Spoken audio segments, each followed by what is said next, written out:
in 1963, and to our leaders today who actually established the African Union more than 20 years, all the way down to the average citizen, we are trying to consolidate our diversity and to cement the unity of the continent. As we adopted Agenda 2063 and also the five plans, the African Union actually has a roadmap to achieve its goals. And the African Union is supposed to coordinate and also to implement the decisions of the policy organs.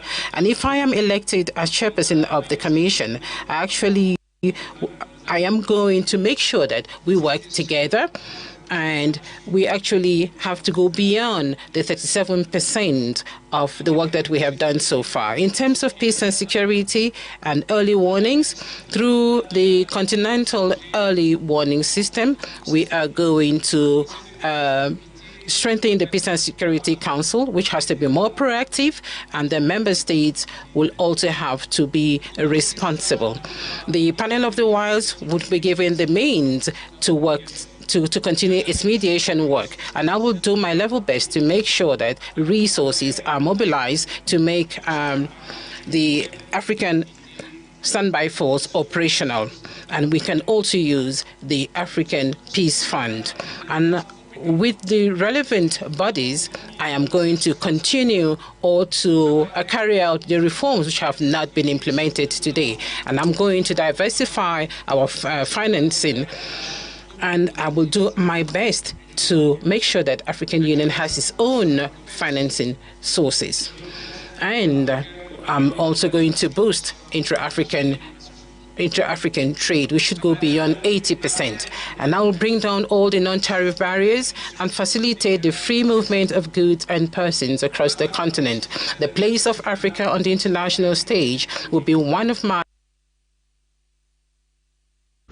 Je serai la voix écoutée de l'Afrique à travers le monde. La transformation de notre continent aux femmes et notre diaspora par les moyens du savoir, des techniques et des technologies en agriculture, en industrie et dans les services.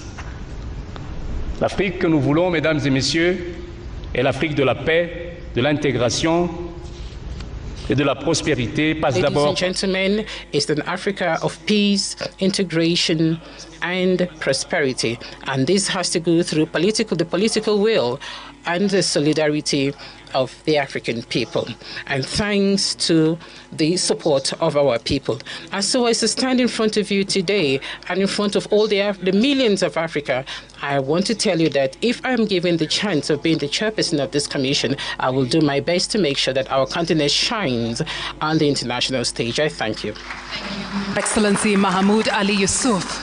And now, ladies and gentlemen, I would like to invite His Excellency Raila Odinga to share his opening remarks. Your Excellency, you have 5 minutes. Thank you. Your Excellency, Ambassador Konjit, my co-panelist here, His Excellency Mahmoud Ali Youssouf, and His Excellency Mr. Richard, distinguished guests, ladies and gentlemen. Good evening, Africa. Africa, hamjambo, bonsoir. Salam alaikum rahmatullah ta'ala wa barakatuh. Boa noite. I am delighted to have opportunity today to stand before you as the son of Africa. I was born in Kenya, but I'm told that my grandparents, a grandfather of 5, and a husband of 1 that I know of. I am an engineer by profession, and I have been an academic. I have also been a public servant. I've been a member of parliament. I've also been a prime minister and also leader of opposition In those capacities, I've tried to do my best, and I've gained a lot of experience in terms of management of public affairs. I stand here as an Pan-Africanist and an Afro-optimist. 2 months ago, that is on the 21st of October, this year we were here in Addis Ababa. We had been invited as members of the families of the founding fathers of the African Union to come and witness the reopening of the Africa Hall. That's the hall where the OAU was launched in 1963. And we're happy to be here with Madam Ambassador Konjit, who was there as a young girl at that time. It is now 61 years since the launch of the Organization of African Unity. And at that time, if you read the speeches of the founding fathers on that day, they were very passionate, and all of them talked about African unity. Where there was a difference was, when do we achieve this unity? There are those who, under the school of thought, that the unity now. And those who said, no, we need to be gradual in this. Let us first build the building blocks, the regional unions, which will eventually translate into formation of the African Union as a whole. But now we have come up, they came up 50 years later with Vision 2063, which now hopes to get Africa united, one union government by 2030, and move on to attain the vision, the wishes of the founding fathers of Africa. I say that I have the experience. I've been part of this movement for changing the continent. We know that some achievements have been made. Africa is now completely liberated, but there's still work to do. And I believe that I have what it takes to get us where we want to do.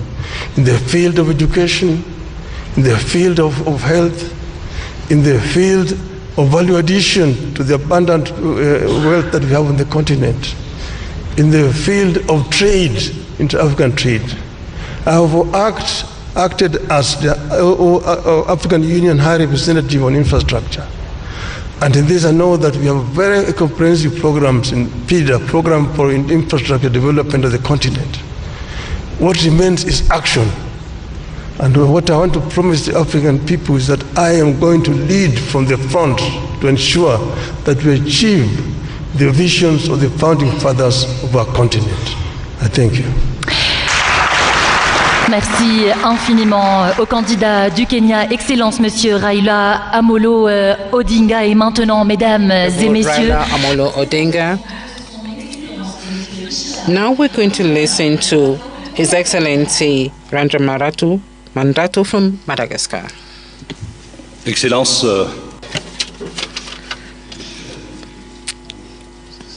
Excellencies, distinguished guests, to this very important event for the African people. As you can see, we are 3 candidates, not 2 candidates, like you see on social media. And we are standing in front of you today to convince you of how serious we are and how seriously we're going to work towards the African Union involvement. So who am I? I am one out of 1.2 billion Africans. Just like you, I started from very humble beginnings, from the very beginning. I was a young consultant.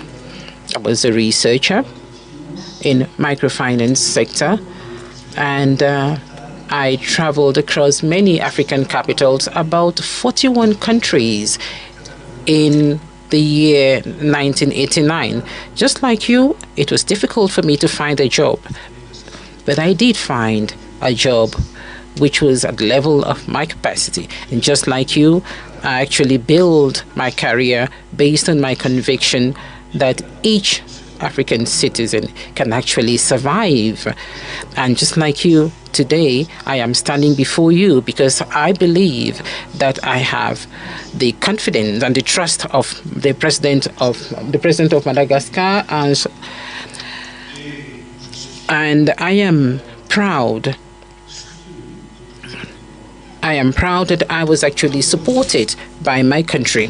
Just like you, I've actually come a long way, and I have actually gotten to this level where I have the trust of my government. I was Minister of the Economy in my country because that is my specialty. I was also Minister of Foreign Affairs, and I'm here today standing before you to talk about Africa. Africa is actually the second dynamic economic region in the world, and is actually making progress. And things are changing in our favor. And recently I read about the funding of the African Development Bank, funding several projects in Africa, and this is quite promising for the continent. The World Bank also has increased its envelope, funding 75 countries, 75 less developed countries. And I also think that we have funding for small states. Small states, that's not a pejorative term, but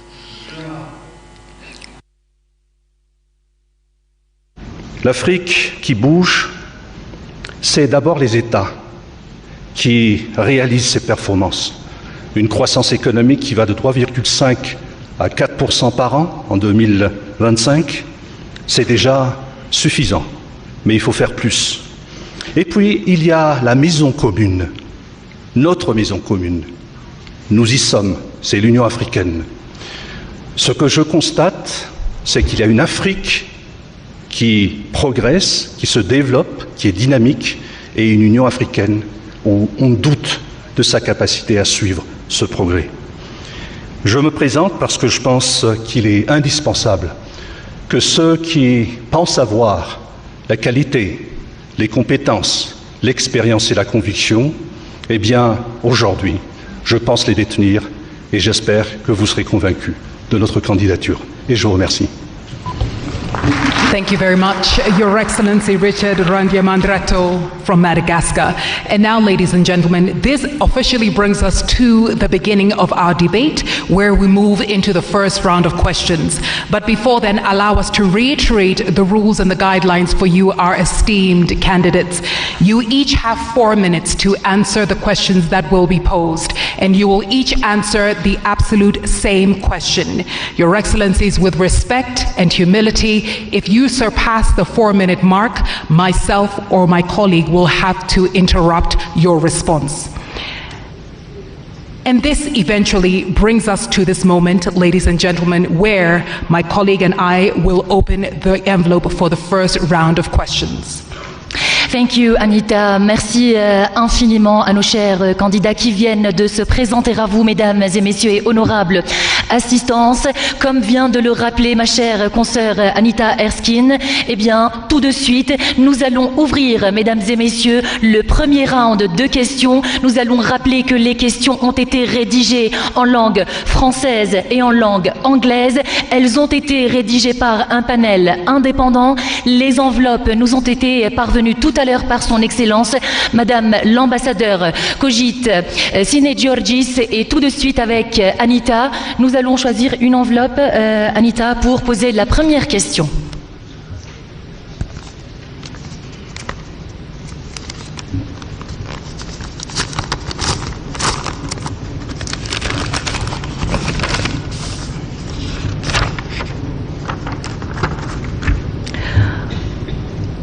Esteemed candidates, your question in English, and after that my colleague here, Fatima, will translate in French. Translating Africa's natural wealth into continental prosperity, Africa has everything it needs to feed her people educate her children, and take care of her health. Yet, the reality defies this. How will you turn the continent's resource wealth into tangible benefits, reducing debt, ensuring sustainable financing for the African Union, and enabling Africa to control its destiny economically?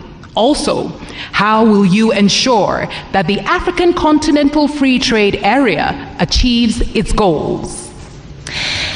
Excellences, messieurs les candidats, la question en langue française. L'Afrique a tout ce dont elle a besoin pour nourrir sa population, éduquer ses enfants et prendre soin de leur santé. Mais la réalité défie cela.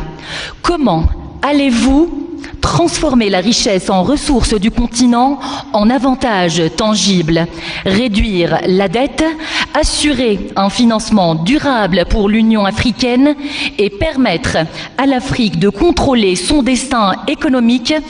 En outre, comment allez-vous garantir que la zone de libre-échange continentale africaine atteigne ses objectifs? Et on commence avec le premier candidat de Madagascar. Excellence, vous avez 4 minutes pour y répondre.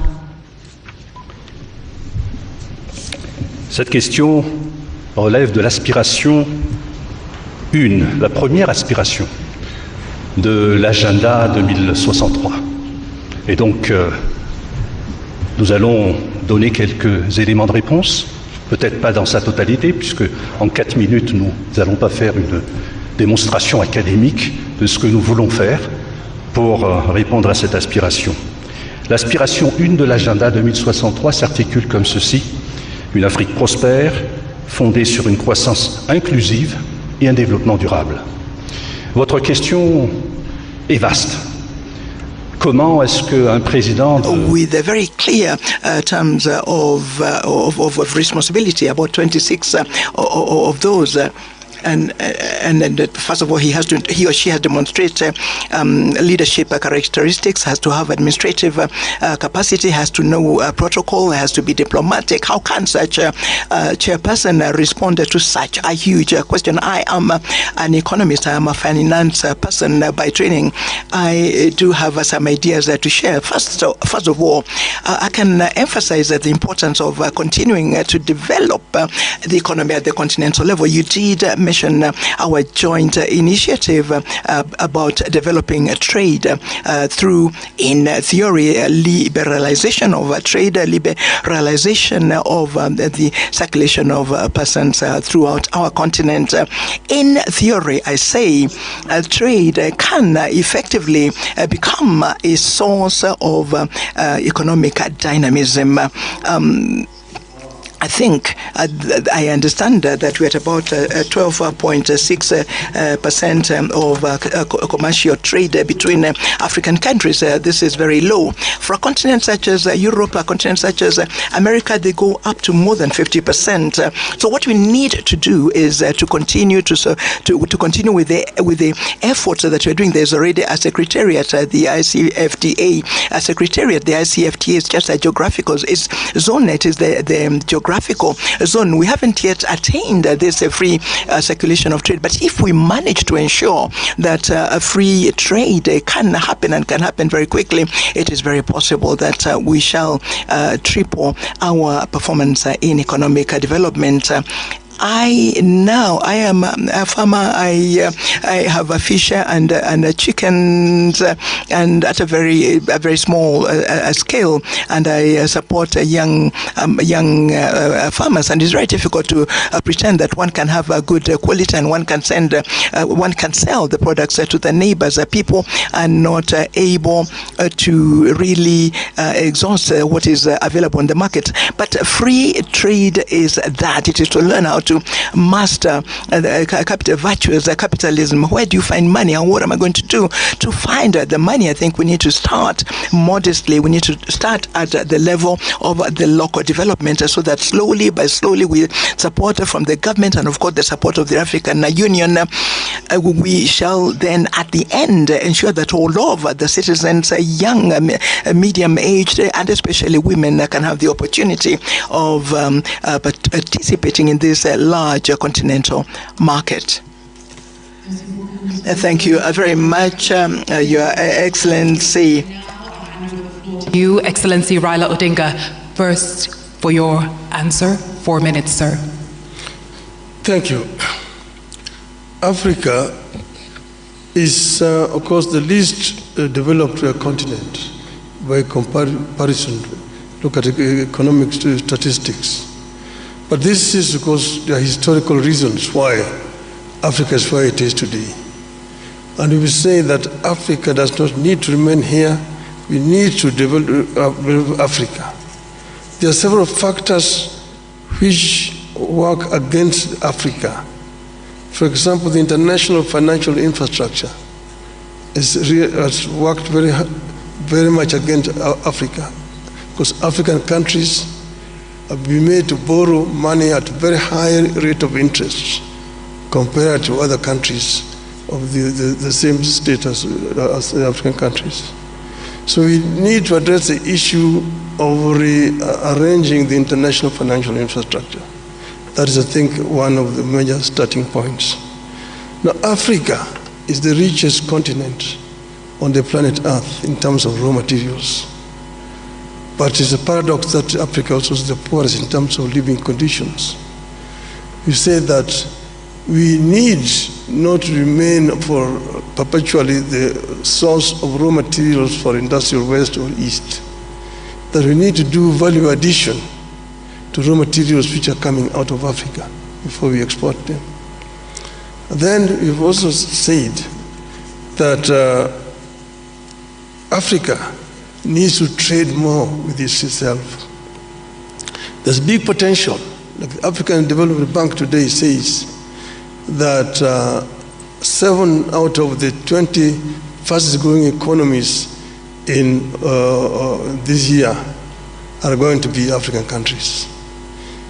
That are much higher than Europe. We're only competing with Asia. So it is important that Africa enhances the trade with itself. The inter-African trade today stands at just mere 15%. Now we have the African Free Trade Area organization that was launched now 3 years ago, but not much has been achieved. Some of the reasons are issues that are actually solvable. The non-tariff barriers to trade that have been imposed by respective African countries. Things like standards, which are different from one country to the other country, making it difficult for goods to move freely across the borders. Then modalities of payment. And then there's the other issue of infrastructure. I worked for 5 years as the African Union High Representative on Infrastructure Development. And here is another problem, because goods cannot move freely because of lack of adequate infrastructure within the continent. Kenya exported tea to Ghana, and it took 3 months of tea to travel from Kenya to Ghana.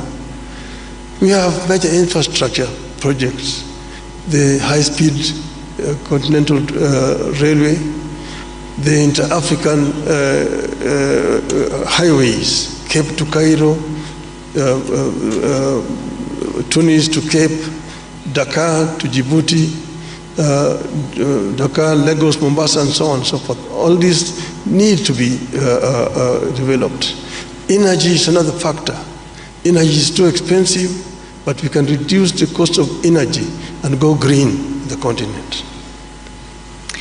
Thank you so much, Excellency. Candidate from Kenya, et à présent, mesdames et messieurs. And now, ladies and gentlemen, the response from His Excellency, the candidate from Djibouti.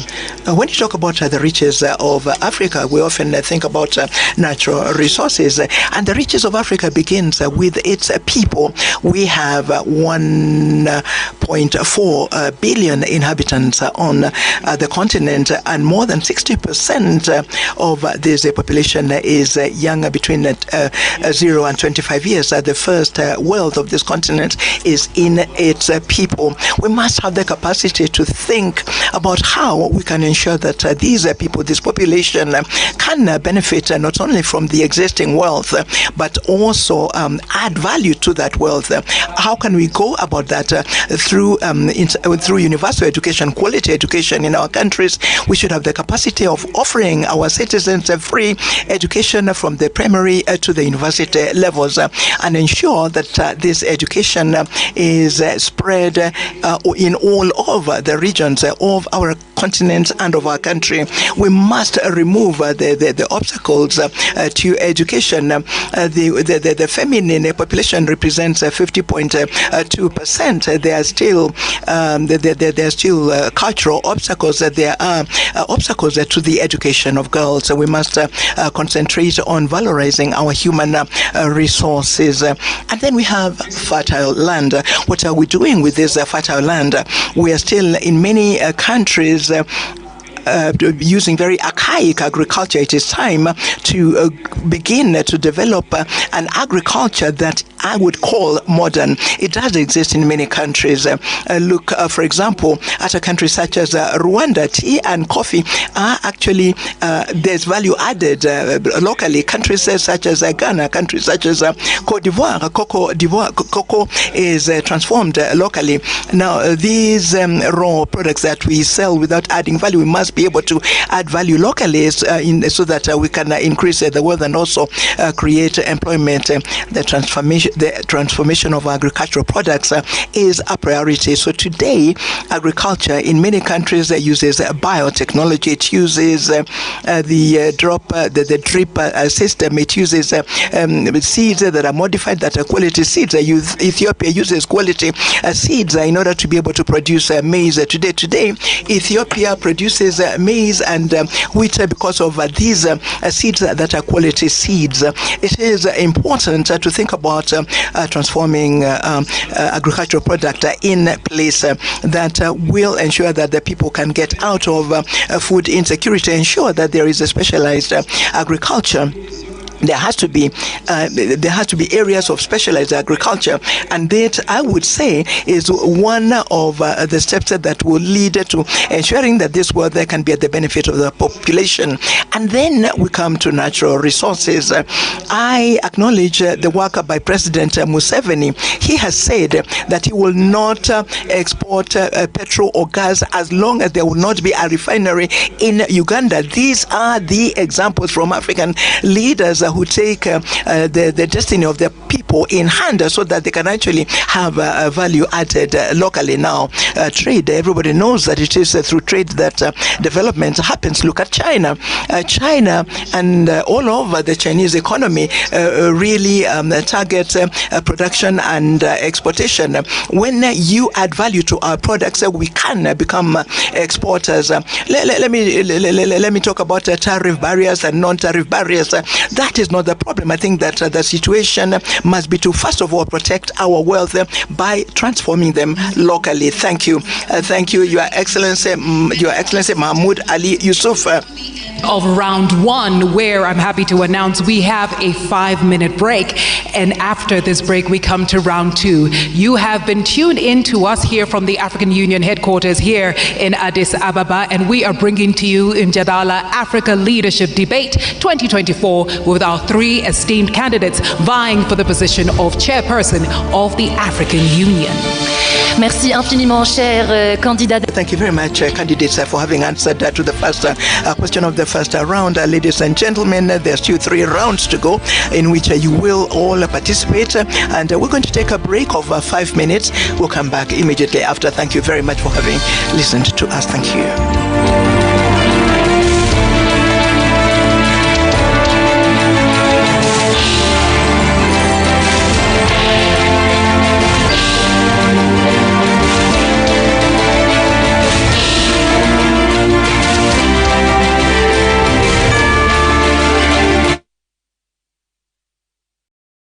kitu cha maana kabisa. Nitakaa sana na kufanya biashara nje.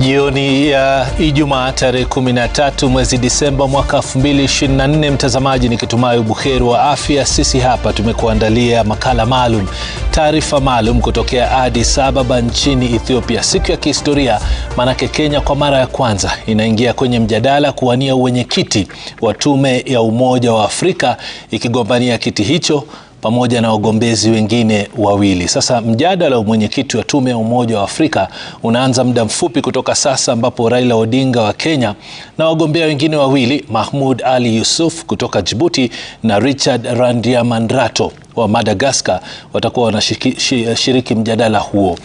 Tutakuwa tunakupeleka kule moja kwa moja, lakini hizi taarifa za hapo awali tuliweza kupata picha za moja kwa moja kutoka Addis Ababa nchini Ethiopia, ambapo wagombea hao walikuwa wanawasili pamoja na ujumbe wao, ujumbe ambao umekuwa pamoja nao toka siku ya Jumatano usiku wakati walipowasili Addis Ababa na kuonyeshwa mawili matatu na kupewa maelekezo kuhusiana na mjadala utakavyokuwa unaendeshwa katika taifa hilo la Ethiopia. Bila shaka yote haya yatakuwa yanafanyika katika makao makuu ya Umoja wa Afrika. Ni mjadala ambao utakuwa unatumia saa 2 kuanzia saa 1 usiku mpaka mwendo wa saa 3 usiku. Watatu hao wakitoa sera zao kwa wajumbe ambao wameweza kuwasili pale kuweza kuwasikiza, na kisha baada ya hapo watakuwa na muda wa kusubiri mpaka Februari mwaka 2025, ambapo viongozi wa mataifa 50 watakuwa wanashiriki kura ya kumchagua mmoja kati ya watatu.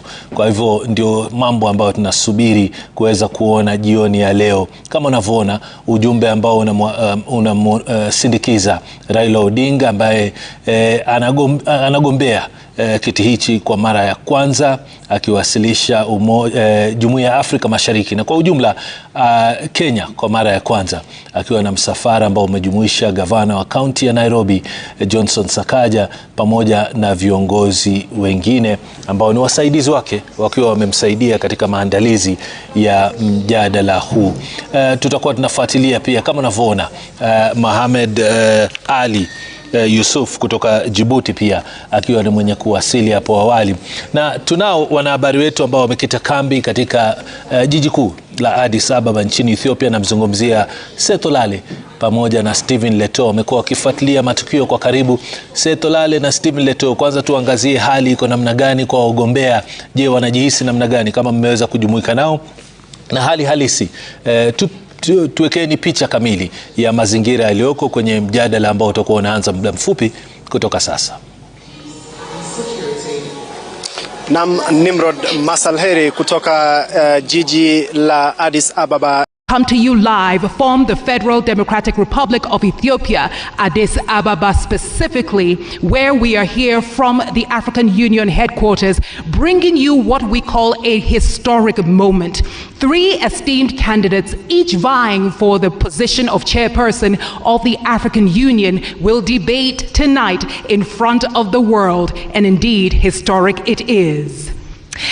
Mesdames et messieurs, durant le débat de Mjadala Afrika qui durera 2 heures en direct, nous allons pouvoir vous présenter les différents candidats à la tête de la Commission de l'Union africaine.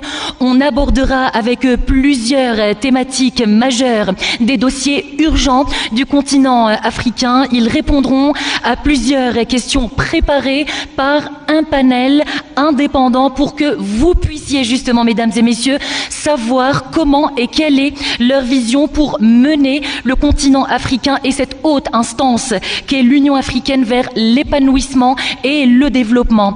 Le timing sera 5 minutes. 5 minutes that will be respected by each of the 3 candidates. And so first of all, the candidates would have 5 minutes each to present themselves, introduce themselves, and give us their vision statement for the African Union Commission. And they will tell us how they expect us to see the African Union carry out or meet their aspirations. And later on, we will take up the questions in this debate. 4 minutes will be given to each candidate to address all the questions.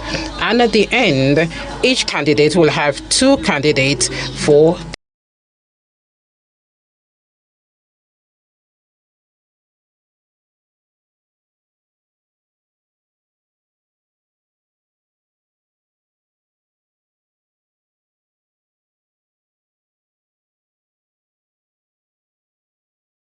of our debate here, Mjadala Africa Leadership Debate, where we are witnessing and listening to 3 esteemed candidates, each vying for the chairperson position of the African Union Commission.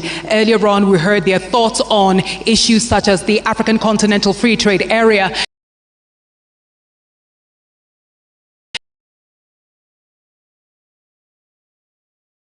We're beaming live from the Federal Democratic Republic of Ethiopia, Addis Ababa to be specific.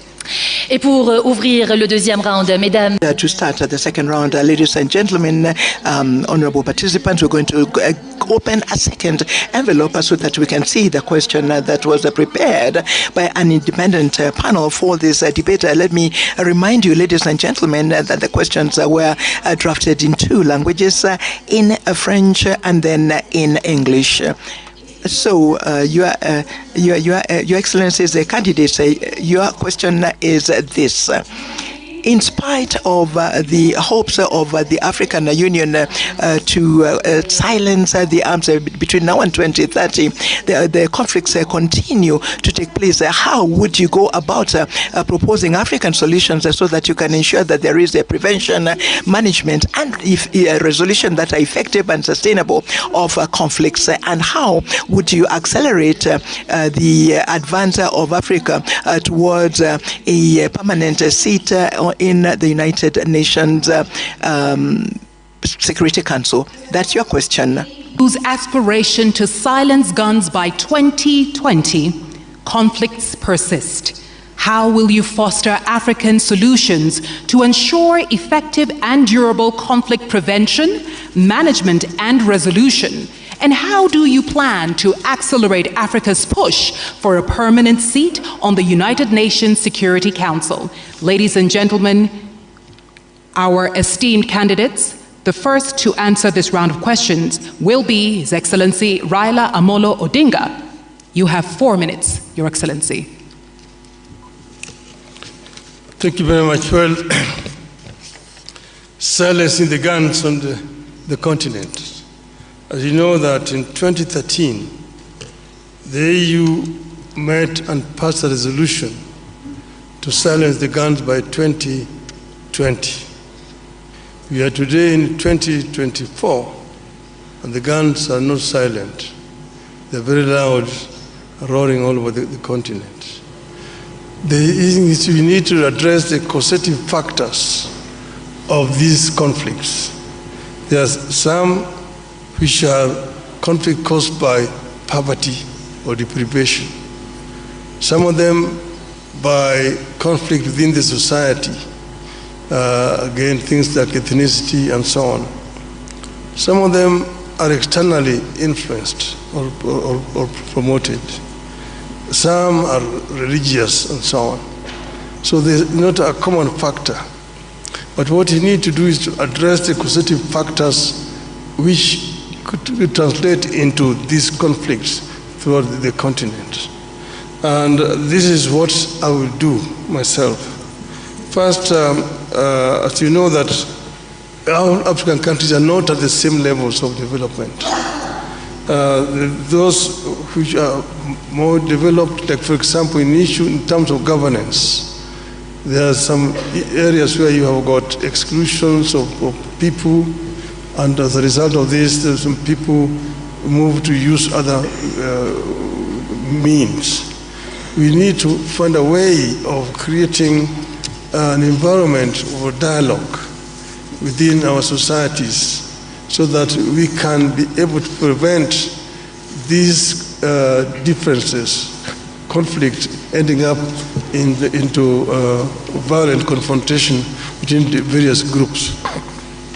We we don't need to put a time span, but I'm sure that it is possible to end these conflicts and stop the guns by 2035, in my view. The other one is the issue of Africa's representation on the Security Council. This is something that's been long overdue. As you know, that the UN was formed at a time when most parts of Africa were colonies. And that's why the UN structure as today does not deal with the realities of the world today. And in the situation where you have 5 countries sitting in the Security Council with veto powers, and Africa is not represented, a continent with 1.4 billion people, is not tenable and it's not accessible. And that's why I'm not going to talk about Africa's representation, but we're going to insist that Africa must get 2 permanent seats in the UN Security Council. This is only fair, because we are a continent of 55 sovereign nations. We cannot be excluded when Europe has got 3 permanent representations on the Security Council. Permanent representation with the veto powers is a must for Africa. And this I'm going to insist when I'm elected, if the heads of state of Africa sees fit that I should lead this. I will work together with all the leadership of the continent to ensure that the continent gets a fair treatment on the international scene. Thank you so much, Excellency. Candidate from Kenya. Et maintenant, mesdames et messieurs. And now, ladies and gentlemen, the response from His Excellency, the candidate from Djibouti, His Excellency Mahmoud Ali Youssouf. Silencing the Guns is a flagship program, one of the 15 that our leaders have endorsed years ago. And then they put a number of mechanisms and structure around this flagship program so that peace becomes a reality on our continent. The first structure is the African Peace and Security Architecture. And then we have the strategy that we all know, Silencing the Guns.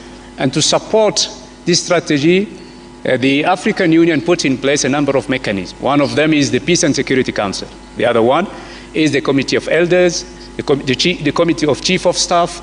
We have the Peace Fund, and we can rely on every kind of mechanism. So why is peace is not, let's say, a reality on the ground on our continent? There are a number of reasons. One of them is the political will of countries. We have to be outspoken and frank. We make decisions at the Peace and Security Council level. These decisions are not implemented. Our Peace and Security Council is not proactive. It is reacting to crises when they occur and happen. This has to change. And I'm sending a message to our member countries saying this has to change. The number 2 problem that we have to face is our standby forces. We have them on the papers. Of course, sometimes we can mobilize them, but they lack resources. We are still relying on foreign partnership for our resources. Let me give you an example. AMISOM. Since 2007, AMISOM has been financed by the European Union and the United Nations, up to 2.7 billion euros. Now, financial resources are critical. Why should we have the money so that we can operate on crisis ground on the continent? Because without money, we cannot deploy our standby forces. Without money, even the committee of mediators cannot go and discuss with the stakeholders. They sometimes wait for the tickets, the per diems, days and days and days.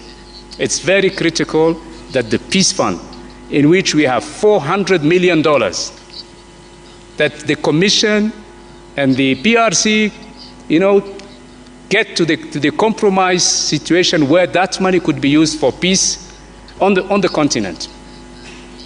So far, only the interest of the 400 millions are used. And I'm really shameful when I say you know, DRC have been given 1 million for peace, you know, issues through this fund. And they have given to, I don't know, another country 1.5 million. It has to change. We need the authority from the member countries so that we can use this money, the $400 million, to keep peace on our continent. There are so many other bottlenecks that needs to be handled very quickly. But money is one of them. The Peace and Security Council mission is the second problem. And then we have a third one. This one also has to be underlined very seriously. When a crisis happens, I give you the example of Somalia. I've been around for some time. I've been dealing with this problem for many years. When there is no unity of purpose between the countries around this country, neighboring countries, this country will never stand on its feet. That's what we are experiencing today in the Sudan. Hundreds of thousands of people have been killed, millions displaced.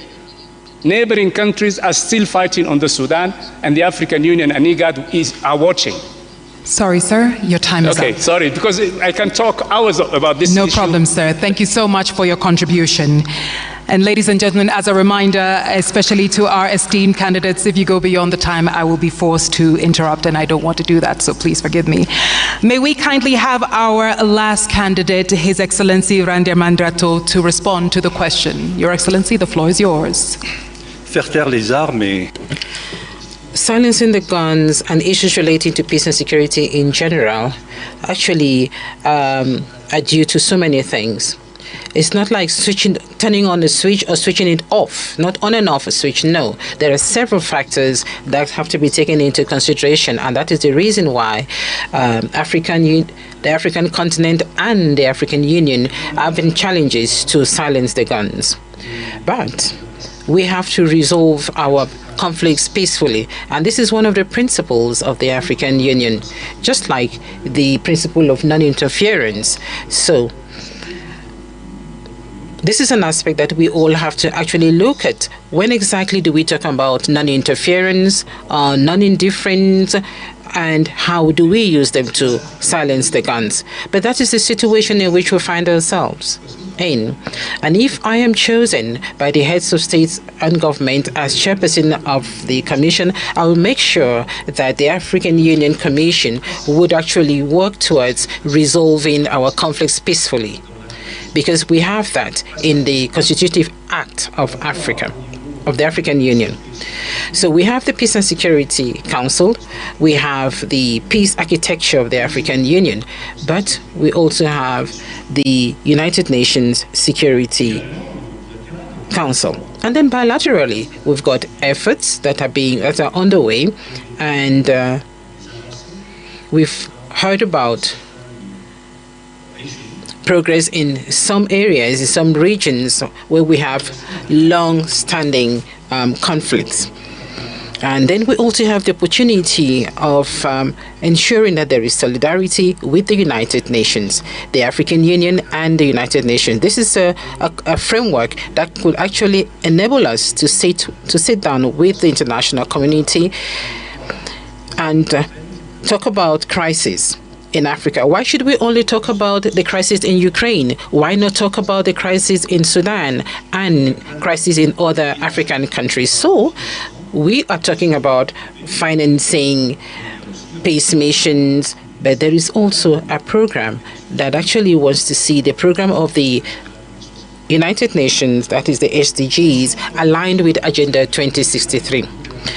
And then we also have the 10-year plan of our public institutions in charge of working at a national level, but we are talking about the justice systems in our respective countries. Now, concerning the 2 permanent seats on the United Nations Security Council. I think here in Africa, we all know the importance and the urgency of having these 2 seats. And we have to seize this opportunity because we are actually at the end of 2024. And so we have to act very fast in 2025.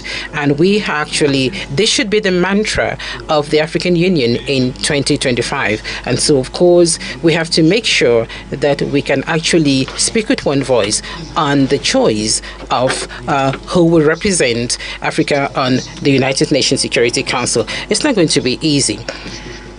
It will be up to the heads of states to decide who will be the continent's representative. And now we'll conclude to say that, like this morning, I read in the newspapers the issue, the problem between Ethiopia and Somalia, and this was being resolved by Turkey. The mediator is Turkey.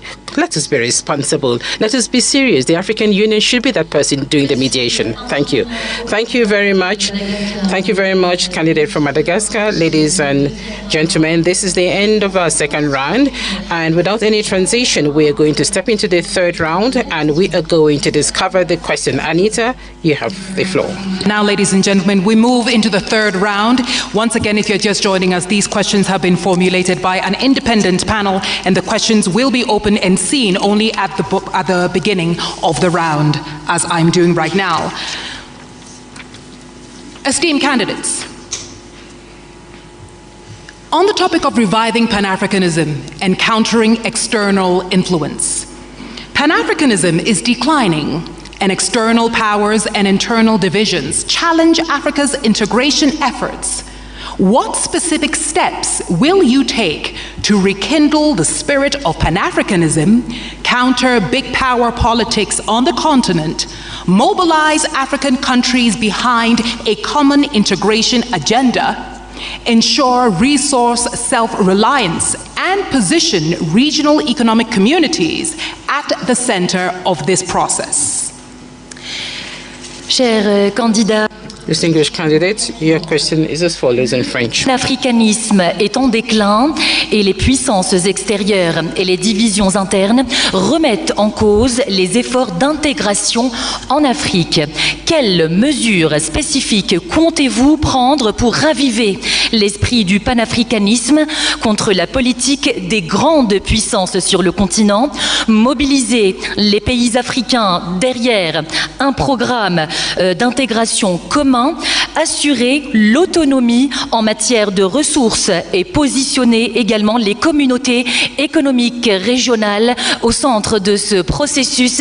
Et nous allons commencer tout de suite avec le candidat. And we will start with the candidate of Djibouti to provide his answer. You have 4 minutes. First and foremost, we have to understand that we are living in a world which is multipolarized world. This is a world that is actually multipolarized. And this world would not provide space for a continent or countries that do not have the right economies, the military strength, the capacity that is required, and mostly that continent or country that is not on the world stage. This is a reality. So what can we do?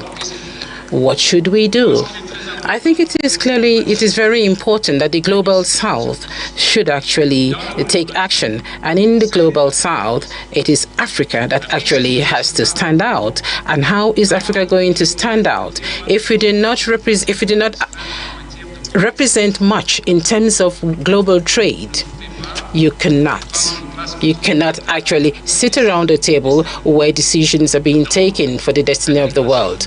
And so integration is, I would say, an obligation, is a must. When we talk about obligation, it is important that the AFCFTA should actually be functional. It is important that intra-African trade be developed, and it should go beyond 18%. It is important that African countries should actually use their own resources.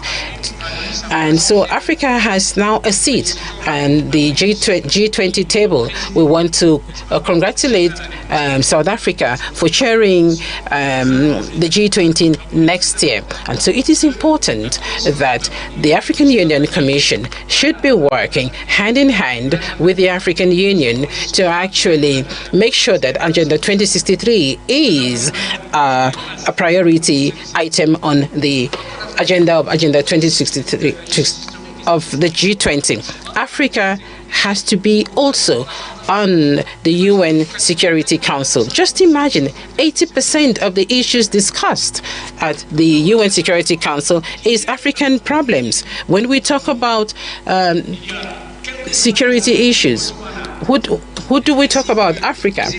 We have, when we talk about food insecurity, we also hear Africa, Zimbabwe, Botswana, Ethiopia, Kenya, Somalia. They have actually been victims of natural disasters, but we are not the ones polluting the world. So the African Union should also be fully involved in the COP discussions. The COP discussions should also be held here in Africa. So a strong Africa has to be an Africa that is present on the global stage. We have to see that Africa has to be part and parcel of the global south, and this is what we have to do. And I'm going to make sure that our commission is going to work to ensure that Africa is part of the global south. Integration is a long-winded effort. It goes through solidarity.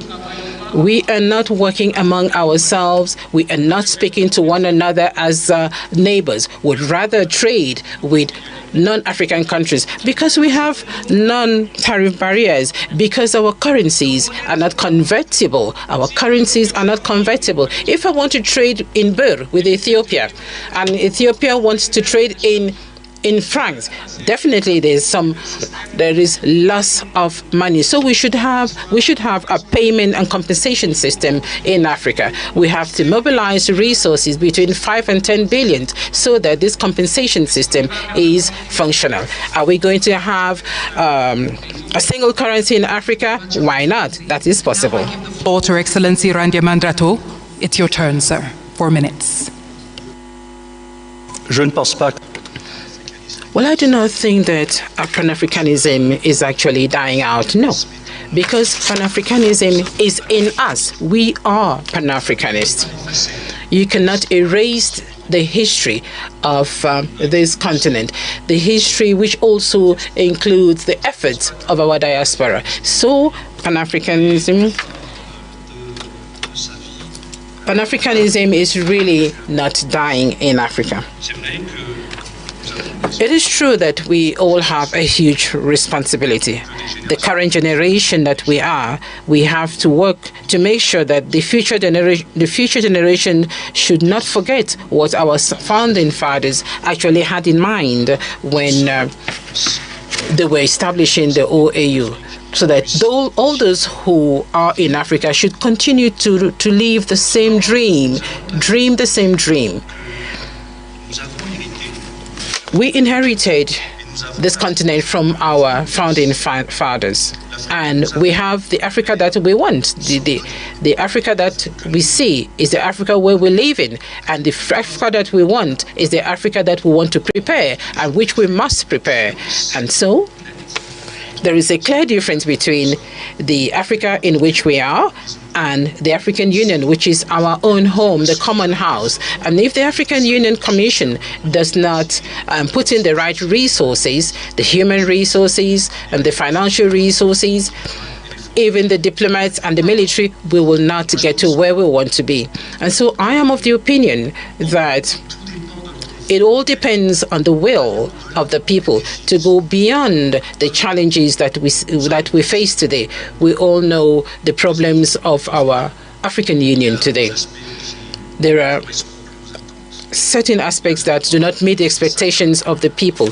For example, the SACA audit that was prepared by experts proposing reforms that have to be undertaken. We also have reforms that were undertaken in 2016. So we need to undertake those reforms to ensure that the African Union can actually rise to the challenges. The regional economic communities also have a role to play. I went to the COMESA for several years and actually saw the efforts undertaken by countries of COMESA and East Africa. And we see Tunisia, Egypt in COMESA as well. And this will continue. We have the Abuja Treaty actually defined gradual integration at the regional level and then the continental level. And I know we will get there. And I am going to work with the members of the next commission so that together we can actually make all of this easy. And lastly, I think we should also bear in mind, we should also think about the military bases, the foreign military bases in Africa, in African countries. Some countries have already started to take their own destiny in their hands in terms of their security. We should be brave enough, we should actually have that courage to make sure that we can actually stand out there as adults that can actually take their destiny in their own hands. Foreign military bases in Africa, we do hope that in a few years' time, those military bases will be a thing of the past, because these military bases are actually a source of conflict. Thank you. Thank you very much, Excellency Randram Mandriato, candidate of Madagascar. Now we listen to Raila Odinga, candidate of Kenya. Thank you. Well, I mentioned earlier on about the inter-African trade, which today stands just at 15%. Inter-European trade, on the other hand, stands at 70%. Inter-Asian trade stands at 60%.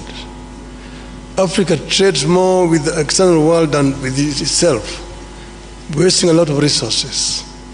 Now, how did Europeans come from behind and leapfrog and overtake Africa? That is something that we need to ask ourselves. But here we need to now look forward to see how we can be able to make use of this huge domestic market that we have. We have a population of 1.4 billion people. And that is what has helped China. China did two things. One was to train the younger generation, the youth, so that they had a very highly skilled manpower.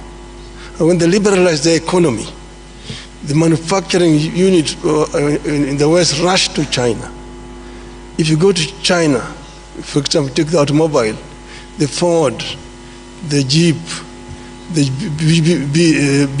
BMW, the Mercedes, the Toyota, the Nissan, they're all there in China.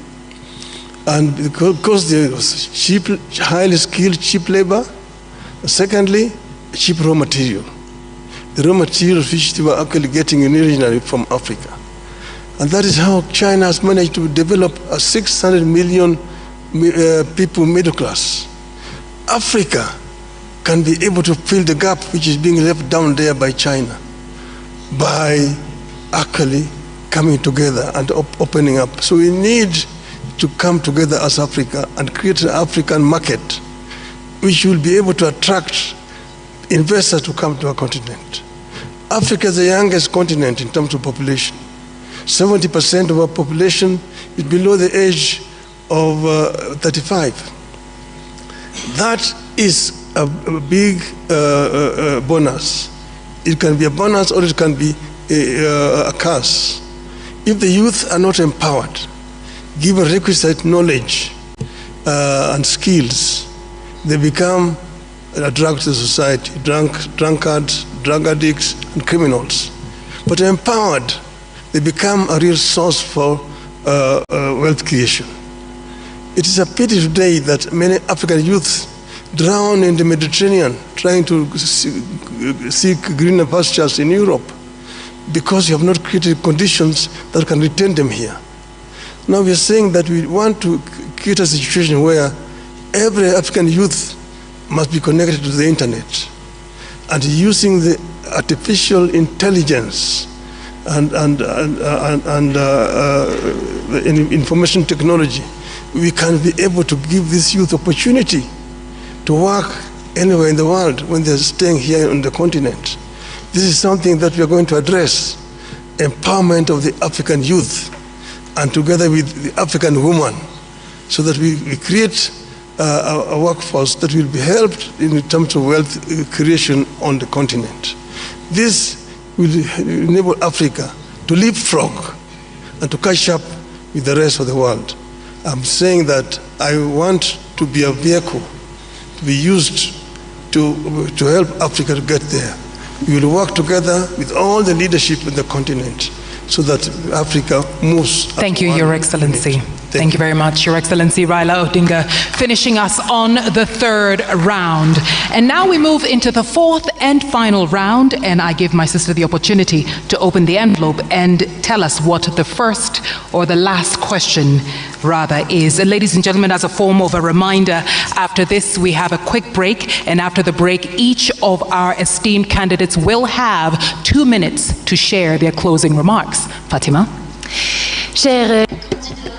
Dear candidates, your question is this one. The implementation of the key reforms at the African Union that were decided by the Assembly of Heads of State and Government has come to a standstill, and which has a negative impact on the structural stability and the financial viability of the Union, and also on the lack of the African Union to have an impact. Were you to become the chairperson, what new approaches would you adopt to reinvigorate the implementation of these reforms, rationalize the programs of the African Union, and strengthen its effectiveness in the long term?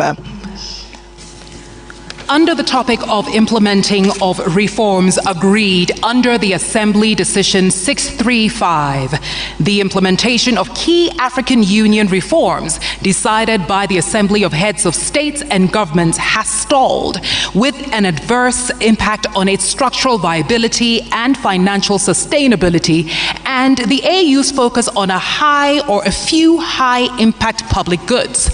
If you become chairperson, what new approaches will you introduce to reinvigorate the implementation of these reforms, streamline the AU's agenda, and strengthen its long-term effectiveness? Et j'invite à présent le candidat. I'd like to invite the candidate from Madagascar to respond first. First of all, we have to begin by bringing back order to our shared home at the African Union. I think this is the highest priority. The mandate of the chairperson of the commission as a whole is last 4 years. So that is a very short period of time to be able to change from top to bottom what needs to be changed in terms of institutional reforms of the African Union. So one must begin by bringing back order. I did mention a short while ago the recommendations of the SACA audit. I also mentioned the reforms that have already been proposed in 2016. There would be other reforms. What needs to be done were I to become the chairperson of the union would be to review the documents, and one cannot forget history. One cannot ignore history. I don't think we could. We are at the end of a process. We are at the beginning of a new process, and the outgoing team did what they were able to do with the resources that they had at their disposal. And I would like to thank the outgoing chairperson of the commission, Mr.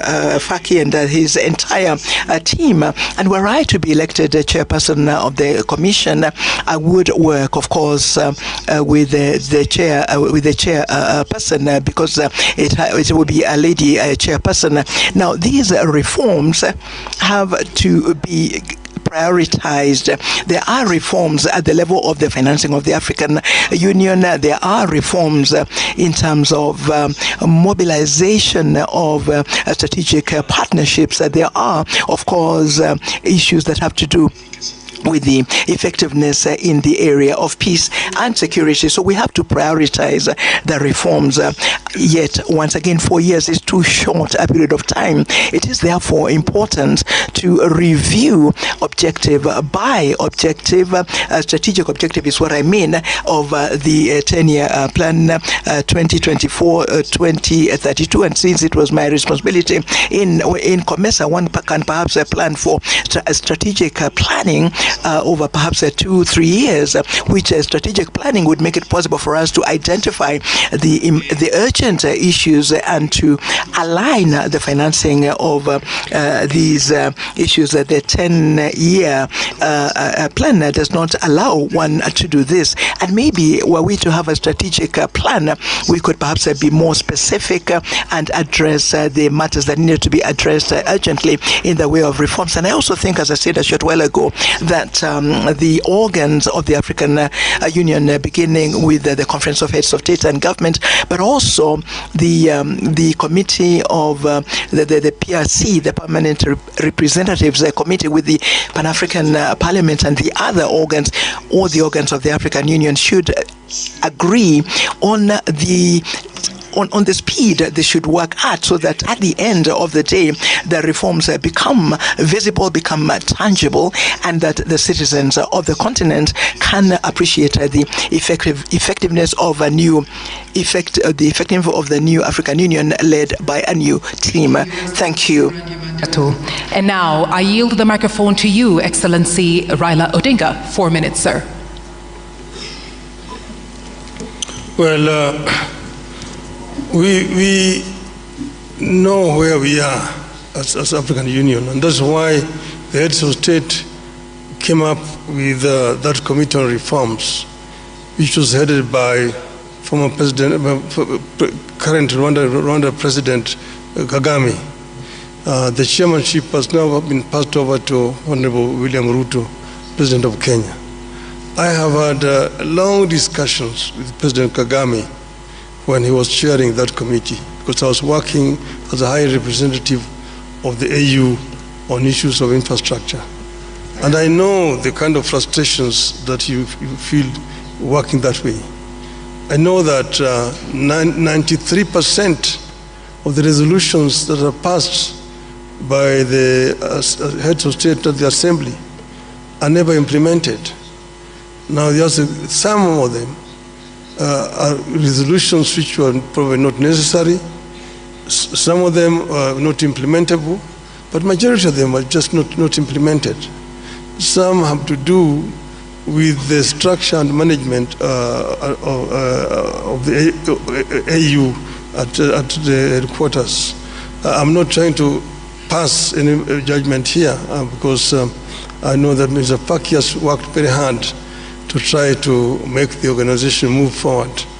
The other one has been the issue of funding, which has been a major challenge, and look at other alternative sources of funding.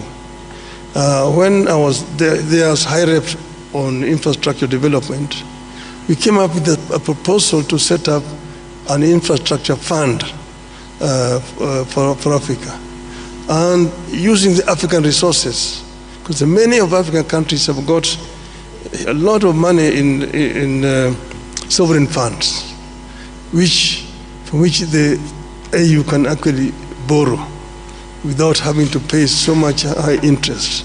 And this will help AU actually to spearhead the process of constructing some of these infrastructures. I mentioned the Trans-African Railway network, Lagos to Cairo, the high speed. Then you have got Beira in Mozambique to Lobito in Angola and Walvis Bay in Namibia. Then you have got the LAPSET, which will come from Lamu in Kenya, running through South Sudan, Central Africa to Karibi in Cameroon, to create a land bridge that opens the interior of Africa and gives these landlocked countries in the continent access to the sea. So some of these are possible, but we need to think out of the box and ensure that most of these reforms which are being proposed are implemented. We were talking about energy, which is a very major issue. And we have got the Grand Inga in the Congo, which can actually power the entire continent with power pools, southern power pool, eastern power pool, central, western, and northern power pool. That will help us to lower the cost of energy in the continent. That would be a revolutionary change on the continent. Then you've got the connectivity, fiber optic connectivity, open skies, opening up the skies for movement of people, and then visas. To do visas is a big issue. Many African businessmen cannot travel across the continent without, because they don't have visas. Excellency, I'm really sorry to interrupt you. Les 4 minutes se sont écoulées. Nous allons maintenant suivre. We are going now to listen to the response from the last candidate for this round, the candidate from Djibouti. Let me start by paying tribute to our heads of states who have endorsed those reforms in 2017. And then the champion for those reforms was His Excellency President Kagame, and he passed the responsibility to President RUTO. Now, there are a number of reforms that have already been implemented. We have to recognize that. The size of the commission, we had 10 commissioners, chairperson, deputy chairperson, and 8 commissioners, and it has been reduced. We have what we call a golden rule in terms of managing the staff and the personnel. I'm still waiting for the SACA program to be implemented. I hope that this hot potato will not wait for us, one of us, when we'll be elected. But I hope that the SACA process will be implemented. It is about the personnel, the staff. We have moved from a lot of short contract employees to a permanent contract. That's very important. If you want to create loyalty, you want to create the ownership within your staff and personnel, you have to make them happy. They need to have a permanent contract, and it is in the SACA program. Now, the biggest bottleneck of the reforms is the financing. Our heads of state said we will pay 0.2% of eligible import to the Commission. Only 17 countries, 17, are applying and abiding by that rule. It has to change. I'm not going to impose that on our leaders. It's not my intention, but I will advocate for it. It's very important to have, that particular issue of mobilizing and fostering financing be resolved immediately. Then our experts, there is a unit in the African Union Commission called the Reform Unit, led by Mr. Makoko, a very able African expert. But there are so many reforms that have not been implemented. One of them is PAP, the Pan-African Parliament. It's still a consultative organ. When is the Pan-African Parliament will become a legislative organ? They have passed in 2014 a protocol. Only 15 countries ratified that protocol. And this is one of the major reforms that we have to implement. Then we have on the judicial sector, the Court of Justice, the Commission of Human Rights. Sometimes they are fighting on issues. The Court of Justice do not open its doors to nationals, to African citizens, to NGOs. They are complaining. I am hearing complaints about the African citizens with regard to the Court of Justice. And then they are fighting who is doing what, the Commission of Human Rights. These reforms have to be implemented. And the Bureau of Liaison, a liaison bureau. We have so many on the continent. That's double use of those bureaus. Time is running, time is flying. So we have to rationalize. How can you imagine that you have 3 bureaus in the same region? And we're saying we should have the golden rules for management. And whenever we want to touch one of the bureaus, it's a political matter. It's useless, but it's a political matter. The country that is hosting the bureau is saying, you won't touch it. It has to change. It needs leadership. It needs understanding, negotiation, but it has to change. If we want to change things, we have to be frank and outspoken.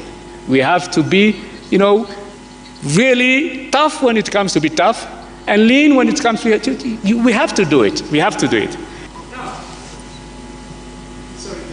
Yes, sir, your time is up.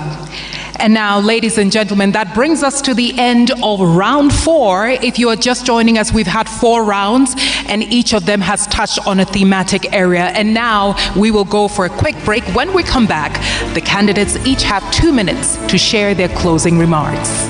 Mesdames et messieurs, nous remercions bien. Ladies and gentlemen, we'd like to thank our dear candidates for having responded to the last question of the 4th round of this Mjadala Africa Leadership Debate of the African Union. Thank you very much for staying with us. We'll come back in a few minutes. We're going to take another short break, and after the break, each candidate will have 2 minutes to make their closing remarks. See you in a short while.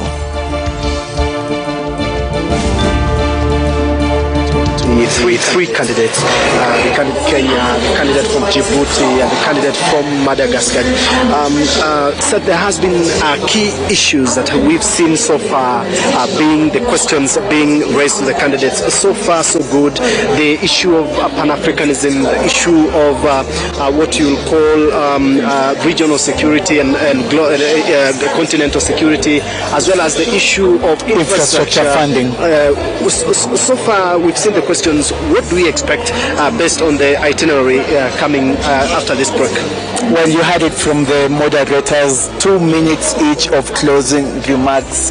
This is usually an opportunity for redemption as far as how the candidates fared on, but Stephen Leto, in how the candidates managed, to tackle some of these questions. For example, translating Africa's wealth into prosperity, and you had the candidates quite with some background information in regards to, how to propel, the country, the continent's resources into prosperity. Absolutely, Seth, because we've seen, for instance, the Kenyan candidate saying that, Africa is made of deep-seated natural resources. That he says or tells the panel that should that be translated into wealth in Africa, then African continent will be a self-sustaining continent.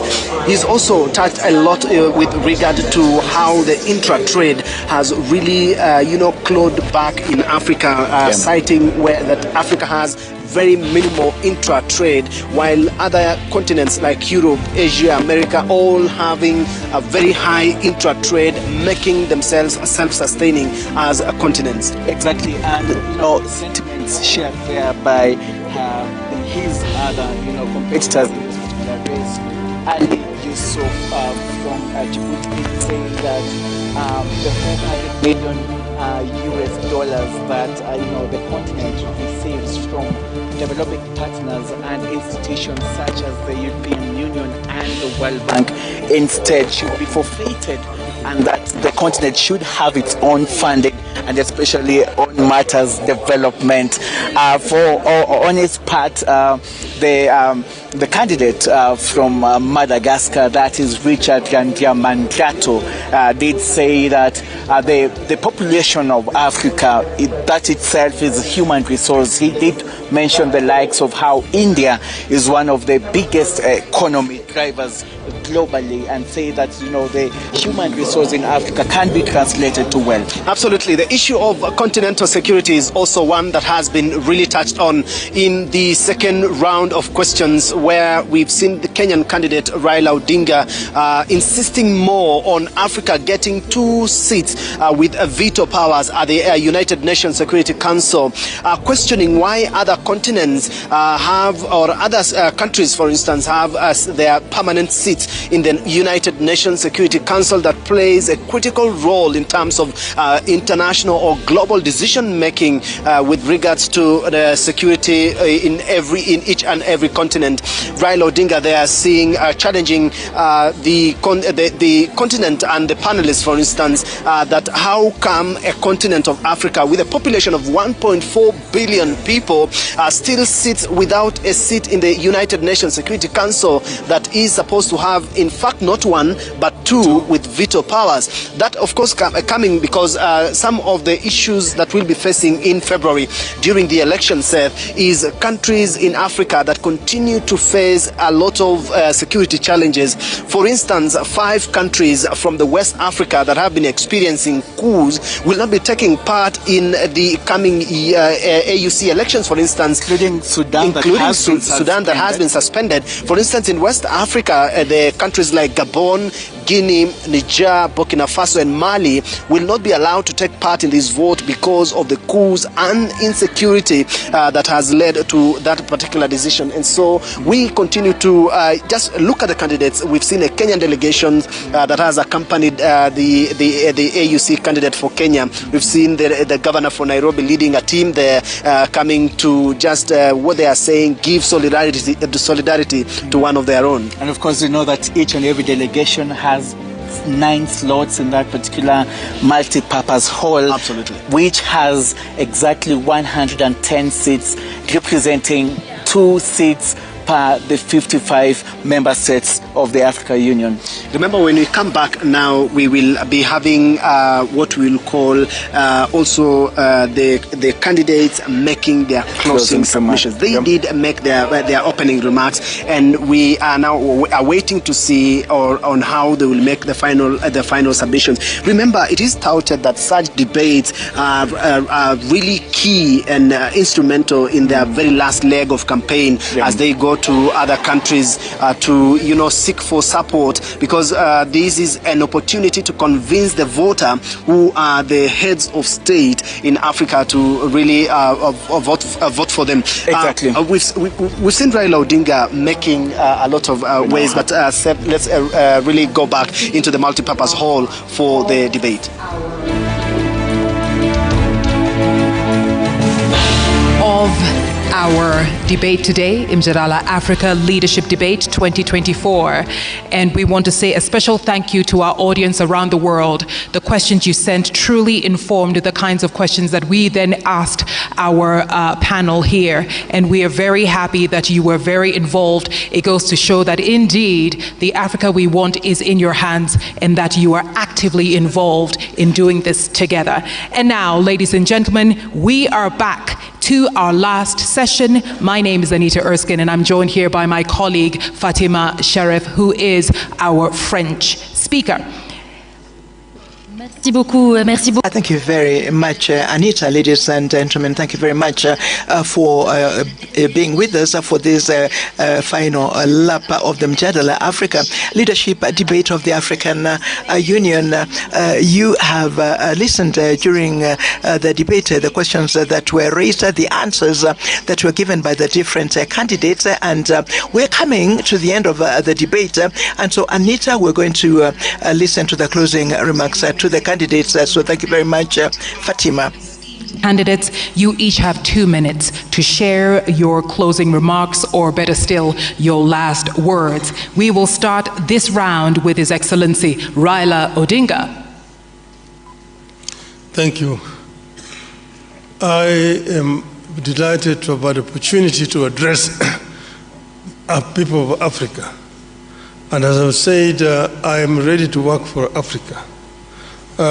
There are reforms that will be necessary so that AU can work more effectively. One of these reforms will be financial reforms, so that we are able to bring in the African private sector into the funding. I mentioned also the issue of sovereign funds that we can use.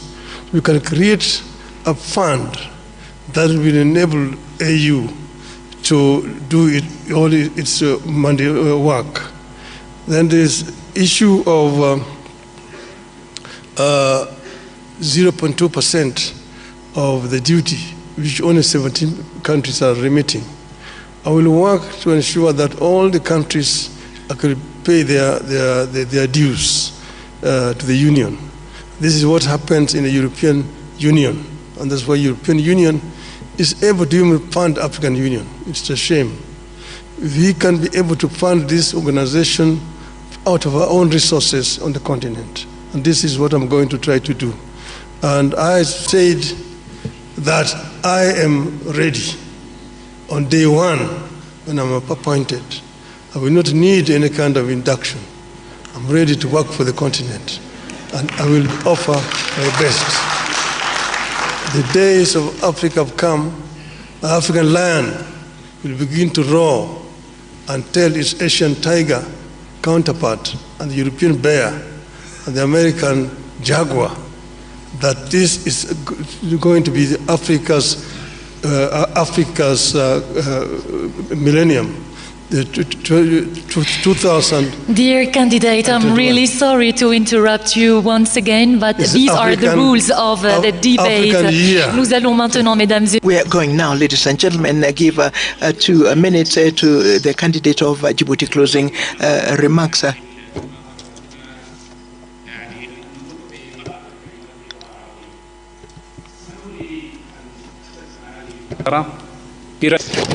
Thank you so much, and let me speak in Arabic. I would like to say that if I will be elected as the chair of the African Union Commission, I will be up to your aspirations and I will defend the interests of our continent, and I will work diligently to defend our continent, and with the full modesty, I think that I deserve it.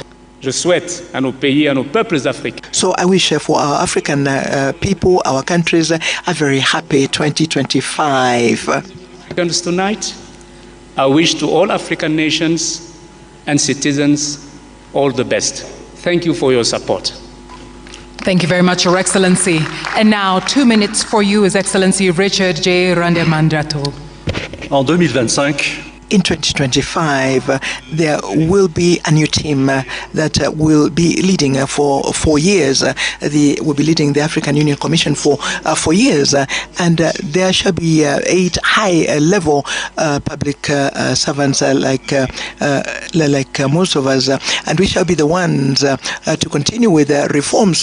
We shall be a united team, a team that will have the team spirit to continue in the implementation of the 10-year plan of Agenda 2063. I do regret that this evening we're not able to handle subjects that are so urgent because we did not have enough time. Issues such as public health, the debt, issues of financing and financial institutions of the African Union, questions that have to do with the participation of the civil society and the diaspora, the questions that are linked to information and digital technology. I'm sorry we did not have time to deal with those issues, but on another, we shall have other opportunities, and I shall be able to make my modest contribution.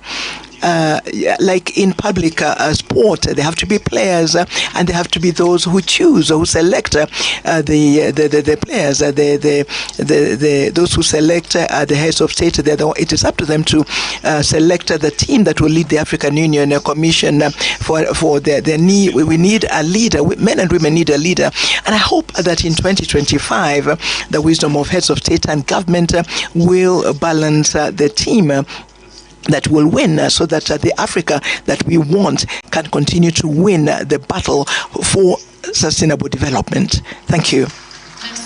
Thank you very much for these closing remarks that have been made by the different candidates. Candidates, ladies and gentlemen, please, another round of applause for our esteemed candidates. Tonight, we have heard from His Excellency Mahmoud Ali Youssouf, Foreign Affairs Minister Djibouti. We've also heard from His Excellency Raila Odinga, former Prime Minister of Kenya. We've also heard from His Excellency Richard J. Randemandrato, who is the former Foreign Affairs Minister of Madagascar. Each one of our candidates has done an exceptional job talking about the thematic areas that were set before them. We've talked about advancing economic integration. We've talked about promoting peace and security as well as democracy, Africa's place in global affairs, and reforming the African Union amongst many. Ladies and gentlemen, it's been an absolute honor bringing you Mjadala Africa Leadership Debate 2024. Merci infiniment. Thank you very much, Anisha. Ladies and gentlemen, we have come to the end of the Mjadala Leadership Debate, direct streamed line from the headquarters of the African Union in Addis Ababa. We were delighted to have you with us for the moderation of this debate. Of course, we wish the different candidates all the very best. The election of the new chairperson will take place at the level of the African Union Commission. It will take place in February next year, and thank you to all of you for having been with us, and have a good evening.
Ushindi with new enzyme technology tackles even the toughest stains.